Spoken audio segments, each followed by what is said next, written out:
모든 이에게 있는 것이 있다면 바로 그것은 이름일 것입니다. 저는 제 이름이 그렇게 좋지를 않았습니다. 현기. 학생들이 저에게 현기증이라고 이야기를 많이 하더라고요. 그래서 저는 현기라는 이름보다는 좀 다른 이름을 선택했으면 좋겠다라는 생각을 하게 되어서 어느 날 아버지에게 제 이름의 뜻을 여쭤보게 되었습니다. 그랬더니 솥귀고리 현자에 일어날 기자를 쓴다고. 예전에는 그 가마솥이 있으면 양옆에 귀가 있지 않습니까? 그래서 이 솥을 걸을 수 있는 것이 솥귀입니다.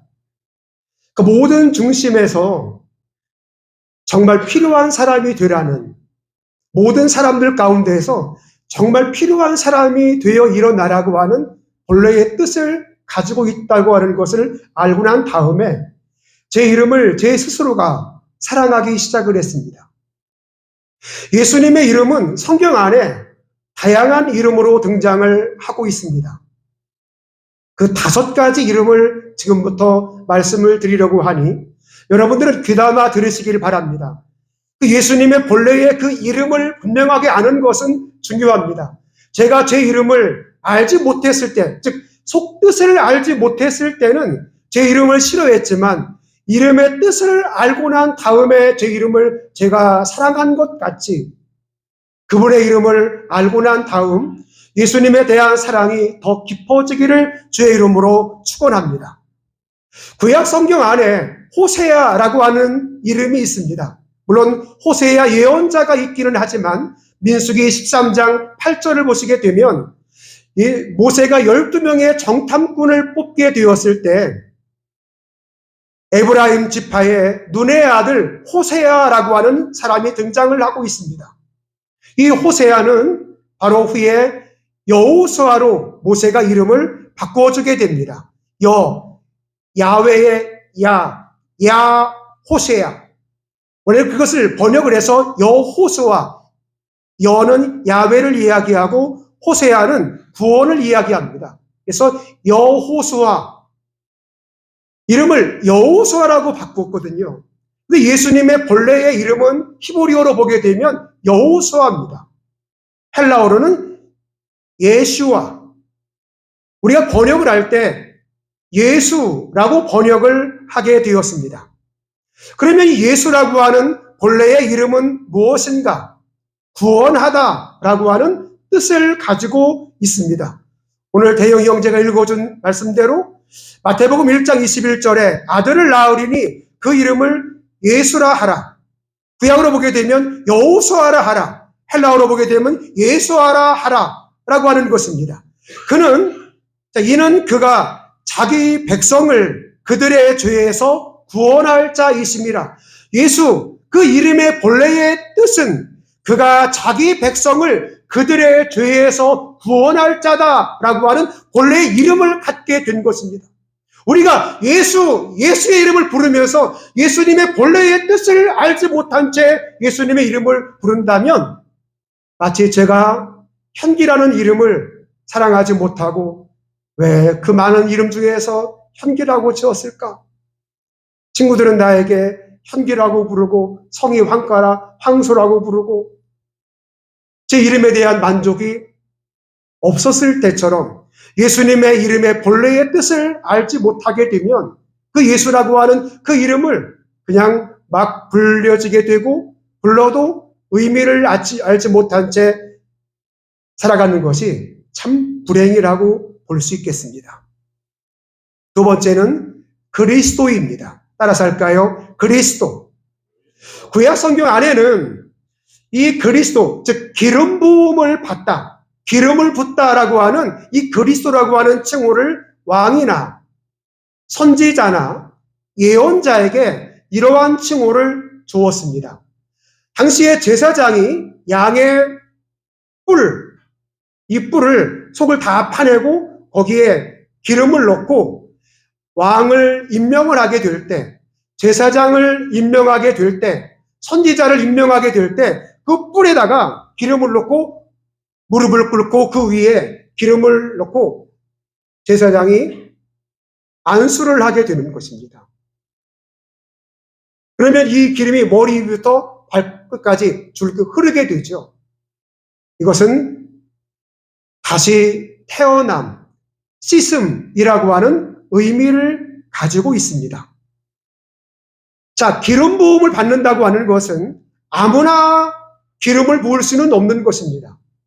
왕이 될 사람에게, 제사장이 될 사람에게, 선지자가 될 사람에게 하나님의 선택이 이루어지게 되면 예언자를 통해서 그 사람에게 기름을 붓게 되는 것이지요.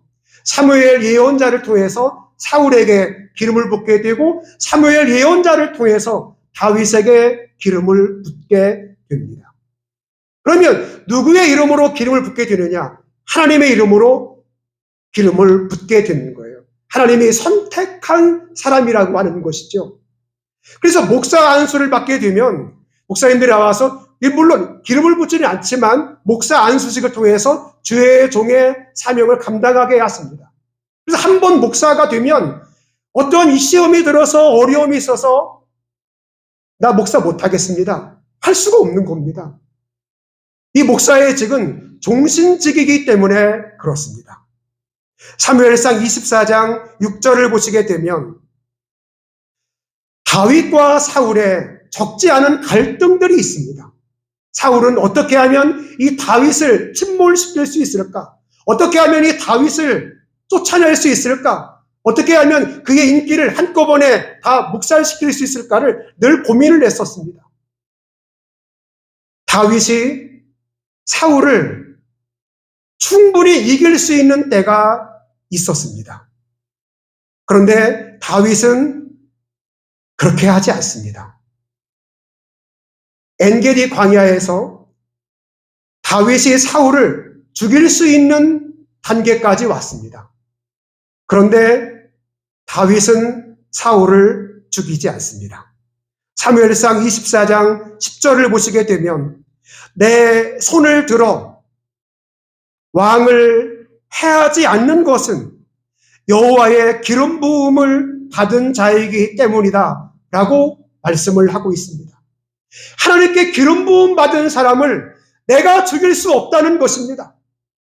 나를 그렇게 해코지하고 나를 그렇게 죽이려고 하고 있지만 내가 어떻게 내 왕을 죽일 수 있단 말인가? 어떻게 하나님의 기름 부음을 받은 사람을 내가 죽일 수 있는가? 다음 후계자였던 솔로몬도 마찬가지였습니다. 다윗은 자기에게 아주 소중한 아비아달이라고 하는 제사장을 늘 함께 끼고 있었습니다. 근데 아비아달이 솔로몬을 지지하지 않고 다윗의 아들이었던 아도니아를 지지하게 됩니다. 이 솔로몬이 자기를 지지하지 않았던 아비아달을 어떻게 하면 좋을까? 그가 심각한 고민을 하게 됩니다. 물론 이 솔로몬이 왕위에 올라가면서 다윗의 아들들, 자기 형님들을 다 숙청해버립니다. 아주 살벌하게. 자기를 돕지 않았던 사람들을 다 숙청을 해버립니다. 그런데 단 한 명, 아비아달을 죽이지 않습니다. 왜? 그는 아버지의 제사장이었기 때문에 하나님께 기름 부음 받은 사람을 내가 어떻게 죽일 수 있는가? 그래서 먼 곳으로 귀향을 보내버리죠. 기름 부음을 받는다고 하는 것은 그런 의미가 있습니다. 오늘날 목회자에게 구약의 왕이나 선지자나 예언자, 이들은 모두가 기름 부음을 받게 되었습니다. 그리스도라고 하는 것은 기름 부음을 받다라고 하는 의미를 가지고 있습니다. 즉 예수님이 우리의 참 왕이요, 우리의 참 예언자요, 우리의 참 선지자라는 것을 그리스도라고 하는 칭호로 예수님을 부르게 되는 것입니다. 오늘 찬양을 드리면서 그리스도 그 이름은 그리스도, 그분은 우리의 왕이라는 것이죠. 그분은 우리의 선지자라는 것이죠. 그분은 우리의 예언자라고 하는 뜻을 가지고 있는 그리스도, 잘 기억하시기 바랍니다. 세 번째, 인자입니다. 사람 인자의 아들 자자를 쓰고 있습니다. 해석을 하게 되면 사람의 아들이라는 것입니다. 마리아와 요셉을 통해서 이 땅에 태어난 예수 그리스도, 육신의 몸을 빌어서 오신 예수 그리스도. 하지만 그는 두 사람의 성교가 아닌 하나님의 성령을 통해서 잉태 되었음을 성서 기자는 우리에게 말씀을 하고 있습니다. 육신의 의미를 가지고 있지만 인자라고 하는 것은 종말론적 의미를 가지고 있습니다. 마태복음 16장 27절을 보시게 되면 인자가 천사들과 함께 오리니, 예수님은 본인 스스로를 이야기하기를 인자가, 어떤 역사를 보니까 인천 상륙작전을 감행했던 사람이 누구죠? 메가더예요. 메가더는 자기 자신을 다른 사람에게 이야기할 때 항상 나 메가더는 인천 상륙작전을 감행해야 될 몇 가지 이유를 여러분에게 말씀드리겠소. 항상 그는 나 메가더는 자기 스스로가 높였다는 것입니다. 자기 이름을 귀하게 여겼다는 것이죠. 자기의 이 별, 나중에 5개를 달았지만 이 높은 것을 나 메가더는, 예수님은 본인 스스로를 이야기할 때 인자가 온 것은, 본인 스스로를 이야기할 때 인자가 온 것은, 마태복음 16장 27절에 인자가 천사들과 함께 오리니, 훗날에 내가 이렇게 하나님의 곁으로 가게 되지만 다시 오게 될 때에는 각 사람이 행한 대로 갚아주리라. 인자가 다시 올 때, 본인 스스로 이 종말론적인 다시 오시게 될 그때에 인자가 올 때에는 행한 대로 갚아줄 것이다. 너희들이 이 땅에서 행한 그대로 갚아줄 것을 주님께서 말씀을 하고 있습니다. 마태복음 16장 22절 23절을 보시게 되면 본인 스스로 이렇게 이야기합니다. 인자가 장차 사람들에게 손에 넘겨지게 될 것이요, 죽임을 당하고 제3일 만에 살아나게 될 것이다. 인자가 온 것은 고난을 당하고 다시 살아나기 위해서 오셨음을 분명하게 이야기할 때 인자라고 하는 뜻을 사용하고 있습니다. 마가복음 2장 27절, 28절을 보시게 되면 예수님의 제자들이 전도를 다니시다가 밀밭 사이를 지나가게 되었습니다. 그런데 예수님의 제자들이 모두가 다 시장하신 고로 그 밀을 훑어서 그걸 먹게 되었습니다. 당시에 율법사들은 이야기합니다. 아니, 어떻게 안식일 날 밀을 훑어서 먹을 수 있어? 당신들은 안식일을 범한 사람들이요. 근데 예수님께서 이런 말씀을 하십니다. 안식일이 사람을 위하여 있는 것이 아니라 사람을 위하여 안식일이 있는 것이다. 인자는 안식일의 주인이니라 라고 말을 하고 있습니다. 여기에 인자, 안식일의 주인은 바로 예수 그리스도라고 하는 것을 분명하게 우리에게 말씀을 하고 있는 것이죠. 네 번째, 하나님의 아들입니다. 따라서 할까요? 하나님의 아들. 하나님의 아들은 메시아적 의미를 가지고 있습니다. 마태복음 26장 63절을 보게 되면 당시의 대제사장들이 예수님을 찾아와서 이렇게 이야기합니다. 아니, 당신이 하나님의 아들이라며? 당신이 그리스도인지 아닌지 당신이 한번 당신의 입을 통해서 말을 한번 해보시오. 당신이 하나님의 아들인 것을 말을 해보라고 이야기합니다. 당신이 메시아인 것을 네 입으로 말을 해보라는 거죠. 또 한 가지는 삼위일체적 의미를 가지고 있습니다. 하나님은 성부와 성자와 성령 하나님이십니다. 성부 하나님은 이 땅을 창조할 때 주된 사역을 하시고 성자 하나님은 구원 사역을 이루시고 성령은 보혜사, 지금도 우리와 함께 계시고 우리의 삶을 이끌어 주시는 성령으로 함께 계십니다. 이 사역은 독립적인 사역이 아니라 이 사역을 함께 돕고 하나님의 선하신 뜻을 이루어가는 성부와 성자와 성령의 사역을 우리는 인정을 하고 있습니다. 마태복음 11장 27절을 보시게 되면 하나님 아버지는 모든 것을 다 나에게 주었다. 내가 하나님의 계시를 받았다. 하나님의 계시를 받은 자 외에는 아버지를 아는 자가 없다고 이야기를 합니다. 본인이 하나님의 아들인 것을 분명하게 우리에게 설명을 해주고 있는 것입니다.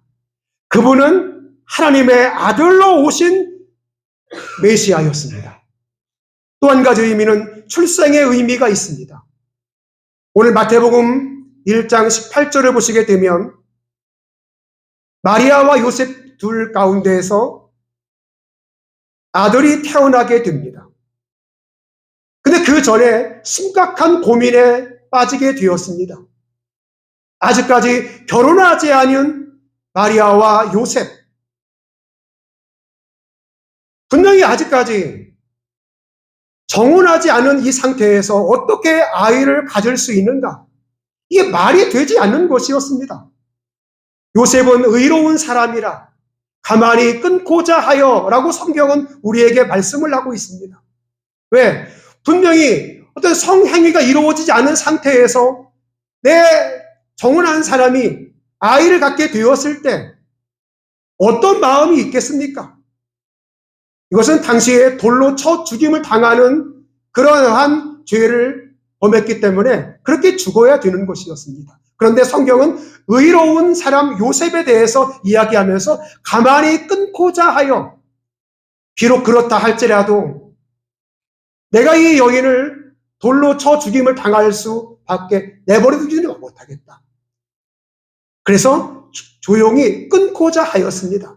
그때 하나님의 천사가 현몽하여 이르되 그는 하나님의 성령으로 잉태가 되었다라고 말씀을 하고 이 아이를 낳으라라고 말씀합니다. 아들을 낳으리니 이름을 예수라 하라. 그 출생의 비밀 가운데 하나는 그는 사람의 성교로 이루어진 아들이 아니라 하나님의 성령으로 잉태되었다는 것을, 즉 하나님의 아들로 오셨다는 것을 성경은 마태복음을 통해서 우리에게 말씀을 해주시는 거죠. 다섯 번째, 주입니다. 따라서 할까요? 주. 아도나이. 그분은 우리의 주라고 하는 것입니다. 제가 설교 시간에 늘 우리의 주인된 신앙에 대해서 말씀을 드린 적이 있습니다.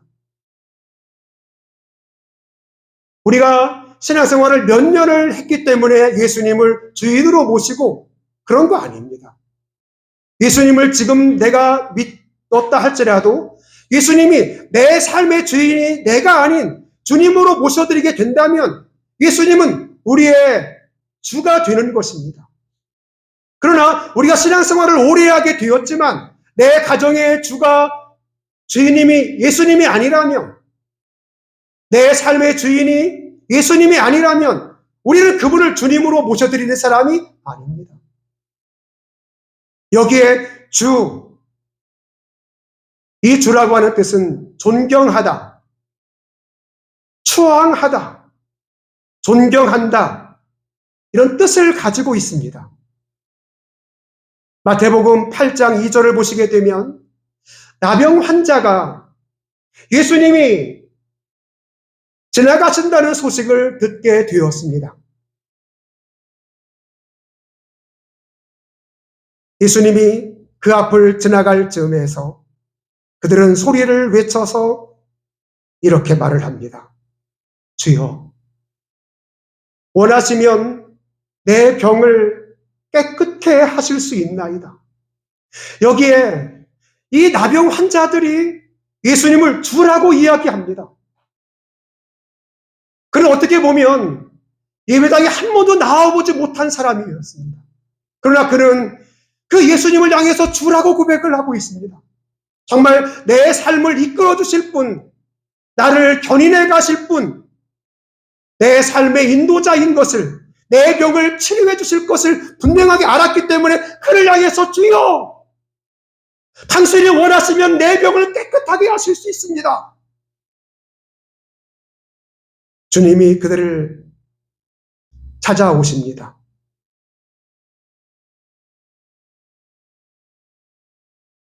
그리고 주님께서 그들을 고쳐주십니다. 그에게 손을 내밀어 대시며 말씀하시기를 원하노니 깨끗함을 받으라. 그 즉시 그 자리에서 나병 환자들이 낫게 되었습니다. 마태복음 20장 33절을 보시게 되면 예수님이 길을 가실 때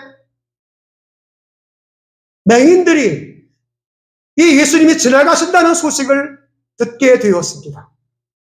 한 번도 예수님을 본 경험이 없습니다. 그 이유는 앞을 보지 못하는 사람이었기 때문에 당연히 예수님을 볼 수가 없었습니다. 근데 그들이 예수님을 향해서 주여 우리를 불쌍히 여기소서, 우리를 불쌍히 여기소서, 예수님의 제자들이 뜯어 말립니다. 예수님이 지나가시는데 너희들이 이렇게 소란을 피우는 거 조용히 하라는 것이었습니다. 근데 주님께서 그들을 찾아오십니다. 내가 너희에게 무엇을 하여 주기를 원하느냐? 그들은 똑같이 말을 합니다. 예, 뜨기를 원하나이다. 예수님께서 불쌍히 여기사 만지시니 보게 되어 예수를 따르니라 라고 말씀을 하고 있습니다. 맹인이었던 그도 예수님을 지나갈 때 주여, 나병 환자들이 예수님이 지나갈 때 주여, 당신이 내 삶에 참 주라고 이야기를 하는 것입니다. 우리가 신앙생활을 하면서 예수님을 아직도 주라고 여기지 못한다면, 예수님이 정말 내 삶의 주인인 것을 인정하지 못하고 여전히 내가 내 삶의 주인 되어 살아간다면 우리의 신앙을 다시 한번 검토해 봐야 되지 않겠습니까? 누가복음 1장 11절에 오늘날 다윗의 동네에 너희를 위하여 구주가 나셨으니 곧 그리스도 주시니라. 그분은 이 땅에 오셨을 때 주로 오셨다고 말을 합니다. 그 주는 이스라엘의 주이기도 하지만 저와 여러분의 주인으로 오셨음을 믿으시면 아멘 합시다. 마태복음 16장 16절을 같이 보겠습니다. 먼저 상황 설명을 제가 드리겠습니다. 예수님께서 빌립보 가이사라라고 하는 곳에 이르게 되었습니다. 그 당시에 수많은 사람들이 예수님을 따라다니기 시작을 했고, 예수님이 우리의 참 왕이 되었으면 좋겠다. 우리에게 먹을 것을 책임져 주시고, 병든 것을 치료해 주시고, 우리와 함께 싸워주시는 저분이 우리의 왕이 되었으면 좋겠다. 모두가 다 그런 마음을 갖고 있었습니다. 예수님께서 13절에 묻습니다. 제자들에게, 얘들아, 저기는 저 많은 사람들이 나를 누구라고 하더냐? 예, 예수님, 어떤 사람은요, 세례 요한이라고 이야기를 하는데요. 어떤 사람은 구약의 엘리야 같은 그런 분이라고 이야기를 합니다.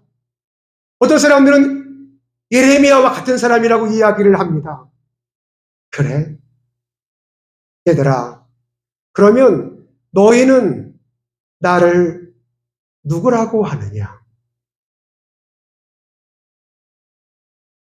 이 질문을 받은 예수님의 제자들 가운데서 베드로가 한마디를 합니다. 같이 읽으실까요? 16절 시작. 베드로가 대답하여 이르되 주는 그리스도시요 살아계신 하나님의 아들이시니라. 예수님께서 가장 기뻐하신 고백은 바로 이 고백이었습니다. 주는 그리스도시요 살아계신 하나님의 아들이십니다. 거의 완벽한 답을 베드로가 하게 되었습니다. 예수님께서는 시몬아, 네가 참 복이 있다. 그것을 알게 한 것은 혈육이 아니라 바로 하늘에 계신 내 아버지가 그것을 알게 한 것이니라. 내 이름을 베드로라 할 것이다. 그리고 그 고백, 주는 그리스도시요 살아계신 하나님의 아들이십니다라고 하는 그 고백 위에 내 교회를 세우게 될 것이다. 그러면 오늘날의 교회는 어떻게 세워졌는가? 물론 예수님께서 돌아가시면서 이 땅에 교회를 남기셨습니다. 그러면 이 교회는 지난주에 이 말씀을 드렸던 것처럼 교회의 건물을 교회라고 이야기하고 교회의 건물을 숭배하는 사람이 있습니다. 아주 잘못된 이해입니다. 교회는 믿는 사람의 모임을 교회라고 이야기합니다. 여러분의 가정에서 두세 사람이 모이게 되면 그것이 교회가 되는 것입니다. 여기에 10명이 모이건 100명이 모이건 1000명이 모이면 70만 명이 모여도 똑같은 교회입니다. 오늘 제가 그 새로남 칼럼에 썼던 그 내용 가운데 하나, 하나님이 우리를 또 어떻게 보실까라고 하는 그런 면에서 글을 쓰게 되었습니다. 우리는 교회 안에서 또 사회 안에서 적지 않은 차별을 당하고 있습니다.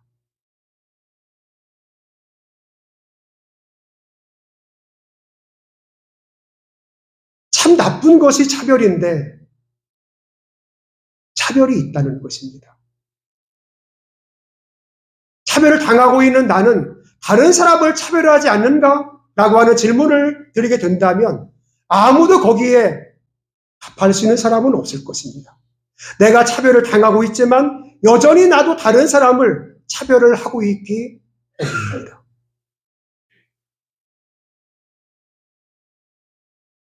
그러면 이 차별이 다시 원론적으로 돌아가서 차별이 없는 사회는 어디였을까를 제가 마지막 부분에 기록을 했습니다. 엄마가 자식을 낳고 어머니의 품을 열어서 아이에게 젖을 물려줄 때 더 나은 자식이건 좀 떨어지는 자식이건 아무 차별이 없었습니다. 그것은 엄마의 일방적인 사랑이었습니다. 어머니가 우리가 어릴 적에 도시락을 싸주실 때 큰아들이기 때문에 둘째이기 때문에 쌀을 더 많이 주고 보리밥을 더 많이 넣고 그러지 않으셨더라고요. 똑같이 어머니는 도시락을 싸주었습니다. 교회는 이런 것처럼 이렇게 완성이 되어가는 것이 맞습니다. 우리가 자녀를 키울 때도 이와 똑같은 방식으로 키우는 것이 맞습니다. 교회의 근본은 바로 이 말씀, 주는 그리스도시요 살아계신 하나님의 아들입니다. 오늘 말씀드렸던 예수는 누구인가? 그리스도이고 인자이고 하나님의 아들이고 주라고 이야기하잖아요. 주는 그리스도이시요 살아계신 하나님의 아들이라고 이야기를 했어요. 이 고백이 다 나왔습니다. 결국 교회는 이 고백 위에 세워지는 것이 맞습니다. 그래야 이 교회는 건강한 교회요. 예수님이 함께하는 교회요. 예수님이 주인 되는 교회요. 예수님이 그리스도인 교회요. 예수님의 생명이 넘쳐 흐르는 교회가 있습니다. 내가 드러나면 그것은 교회가 아닙니다. 철저하게 주는 그리스도시요 살아계신 하나님의 아들입니다라고 하는 이 고백이 이 교회를 떠받치는 강력한 말씀의 힘이 되어지기를, 여러분의 삶을 떠받치는 강력한 힘이 되어지기를 주님의 이름으로 축원합니다. 기도합니다. 하나님 아버지,